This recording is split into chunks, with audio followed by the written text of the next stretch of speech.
गर्भवती महिला ने क्यों खा लिया हंस का मांस। भानु प्रताप सिंह नाम के एक राजा के पास एक हंस था। राजा उसे मोती चुगाया करता और बहुत लाड प्यार से उसका पालन पोषण करता। वह हंस नित्य प्रति सायंकाल राजा के महल से उड़कर कभी किसी दिशा में और कभी किसी दिशा में थोड़ा चक्कर काट कर आता। एक दिन वह हंस उड़ता हुआ दीवान जी की छत पर जा बैठा। उनकी पुत्रवधू गर्भवती थी। उसने सुन रखा था कि गर्भावस्था में यदि किसी स्त्री को हंस का मांस खाने को मिल जाए तो उसकी होने वाली संतान अत्यंत मेधावी, तेजस्वी और भाग्यशाली होती है। अपने आप ही छत पर हंस आया देखकर उसके मुंह में पानी भर आया। उसने हंस को पकड़ लिया और रसोई घर में ले जाकर उसे पकाकर खा गई। इस बात का पता न उसने अपनी सास को लगने दिया, न ससुर को और न पति को ही, क्योंकि उसे भय था कि अगर राजा को इस बात का सुराग लग गया तो बड़ा अनिष्ट हो जाएगा। उधर जब रात होने पर हंस राजमहल में नहीं पहुंचा तो राजा रानी को बहुत चिंता हुई। उनका मन आकुल व्याकुल हो गया। चारों ओर उसकी खोज में आदमी दौड़ाए गए, लेकिन हंस कहीं हो तब मिले ना। राजा ने अड़ोस पड़ोस के शहरों कस्बों में भी सूचना कराई कि अगर कोई हंस का पता लगा सके तो राज्य की ओर से उसे बहुत बड़ा पुरस्कार दिया जाएगा। 10-20 दिन निकल गए, कुछ भी पता नहीं लग सका। चूंकि वह हंस राजा और रानी को बहुत प्रिय था, अतः वे उदास रहने लगे। एक दिन एक कुत्तनी राजा के पास आई और बोली कि वह हंस का पता लगा सकती है, लेकिन उसे थोड़ा सा समय चाहिए। राजा ने कहा, मेरे राज्य के पंडित, ज्योतिषी, हाकिम, हुक्काम और मेरे इतने सारे गुप्तचरों में कोई भी पता नहीं लगा सका। तुम कैसे पता लगा सकोगी? कुत्तनी ने कहा, मुझे अपनी योग्यता पर विश्वास है। अगर अन्नदाता का हुक्म हो तो एक बार आकाश के तारे भी तोड़ कर ले आऊं। आप मुझे थोड़ा सा समय दीजिए और आवश्यक धन दे दीजिए। मैं हंस को वापस ला सकूं या नहीं, लेकिन मैं आपको विश्वास दिलाती हूं कि उसका अता पता अवश्य ले आऊंगी। राजा ने स्वीकार कर लिया और कुत्तनी अपने उद्देश्य की सिद्धि के लिए चल पड़ी। सबसे पहले कुत्तनी ने यह पता लगाया कि शहर के धनिक घरों में कौन कौन स्त्री गर्भवती है। उसे पता था कि गर्भावस्था में किसी स्त्री को यदि हंस का मांस मिल जाए तो वह बिना खाए नहीं रहेगी। साथ में वह इस बात से वाकिफ थी कि साधारण घर की कोई स्त्री राजा का हंस पकड़ने का साहस नहीं कर सकती। खोजते खोजते उसे पता लगा कि दीवान की पुत्रवधू गर्भवती है, अतः उसके मन में संदेह हो गया। कुत्तनी सोचने लगी, किसी भी स्त्री के साथ घनिष्ठ मैत्री करने के लिए उसके पीहर के हालचाल जानना आवश्यक है। इसलिए कुत्तनी उसके पीहर के गांव पहुंची। वहां जाकर उसने पीहर वाले सारे लोगों के नाम धाम तथा उनके घर में बीती हुई खास पुरानी घटनाओं की जानकारी ली। उसे पता चला कि दीवान जी की पुत्रवधू की बुआ छोटी उम्र में ही किसी साधु के साथ चली गई थी और आज तक लौटकर नहीं आई है। ये जानकर वह बहुत खुश हुई और सोचने लगी, अब दीवान जी के घर जाकर उनकी पुत्रवधू की बुआ बनकर भेद लेने का अच्छा अस्त्र अपने हाथ आ गया। और वह दीवान जी के घर पहुंच गई। उनकी पुत्रवधू के साथ बहुत स्नेह से बात करने लगी और बोली, बेटी, मैं तेरी बुआ हूँ। हम दोनों आज पहली बार मिली हैं। तुम जानती ही हो कि मैं तो बहुत पहले घर छोड़कर चली गई थी। हाल ही में घर लौट कर आई और भाई से मिली तो उसने बताया कि तुम यहाँ ब्याही गई हो और तुम्हारे ससुर राज्य के दीवान हैं। यह जानकर मन में तुमसे मिलने की बहुत उत्सुकता हुई तो यहाँ चली आई। तुम्हें देखकर मेरे मन में बहुत ही हर्ष हुआ। भगवान तुम्हें सुखी रखें और तुम्हारी कोख से एक कांतिवान तेजस्वी पुत्र पैदा हो। मैं अब वापस जा रही हूँ और तुम्हारे लड़का होने के बाद भाई भाभी को साथ लेकर बच्चे को देखने और उसका लाड चाव करने यहाँ आऊंगी। दीवान की पुत्रवधू ने अपने भोलेपन के कारण उसकी बातों का विश्वास कर लिया और बोली, बुआ जी, आप आई हैं तो 10-20 दिन तो यहाँ रहिए। जाने की इतनी जल्दी भी क्या पड़ी है। बुआ बनी हुई कुटनी को और क्या चाहिए था। उसने वहाँ रहना स्वीकार कर लिया। थोड़े ही दिनों में बुआ भतीजी खूब हिल मिल गई। एक दिन बातों ही बातों में बुआ जी ने कहा, बेटी, गर्भावस्था में किसी स्त्री को अगर हंस का मांस खाने को मिल जाए तो बहुत अच्छा परिणाम निकलता है। उसके प्रभाव से होने वाली संतान बहुत ही तेजस्वी और कांतिवान होती है, किंतु हंस तो मानसरोवर छोड़कर और कहीं होते नहीं, इसलिए यह काम पार पड़े तो कैसे पड़े। ये सुनकर उसने अपने हंस का मांस खाने की बात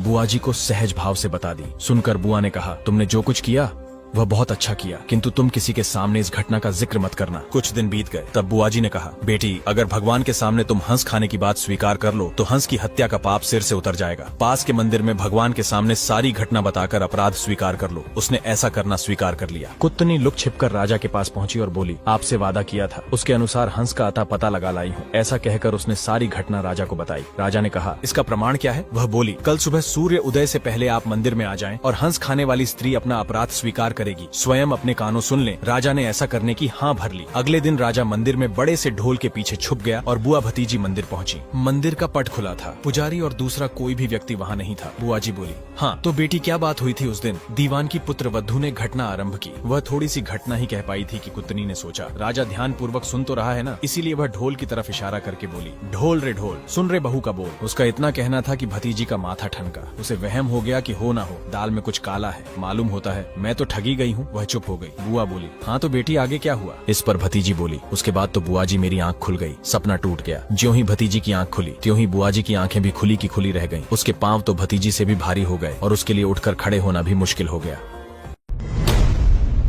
कैसे लकड़ी की गुड़िया बन गई एक सुंदर स्त्री। बहुत समय पहले की बात है। राजस्थान के एक गांव में 4 मित्र थे। इनमें से एक खाती, एक दर्जी, एक सुनार और एक ब्राह्मण था। चारों ने परदेश जाकर धन कमाने की सोची और एक दिन ठीक मुहूर्त देखकर अपने गांव से रवाना हो गए। चलते चलते शाम हो गई तो एक कुएं के पास रात वासे के लिए ठहर गए। सबने भोजन किया और फिर सोने की तैयारी करने लगे। सुनार के पास सोना था, इसलिए उसने कहा, भाइयों सबका एक साथ सो जाना ठीक नहीं होगा। दर्जी ने कहा, हाँ भाई ठीक कहते हो, हमको बारी बारी से पहरा देना चाहिए। ब्राह्मण ने सबके पहरे का समय निश्चित किया। पहरे के लिए सबसे पहले खाती की बारी आई। वह जागने का प्रयत्न करने लगा, किंतु थकावट के कारण उसको नींद आने लगी। उसने सोचा कुछ काम करना चाहिए। खाती ने एक लकड़ी का टुकड़ा लिया, औजार निकाले और लकड़ी की गुड़िया बनाने लगा। अपना पहरा खत्म होते होते उसने लकड़ी की एक सुंदर गुड़िया बना ली और फिर दर्जी को जगाकर सो गया। दर्जी ने देखा गुड़िया तो बहुत सुंदर बनी है। उसने रंग रंगीले कपड़े निकाले और गुड़िया के लिए अच्छी सी चोली और घेरदार घाघरा तैयार कर लिया। गुड़िया को कपड़े पहनाकर खड़ी कर दी। फिर आधी रात के बाद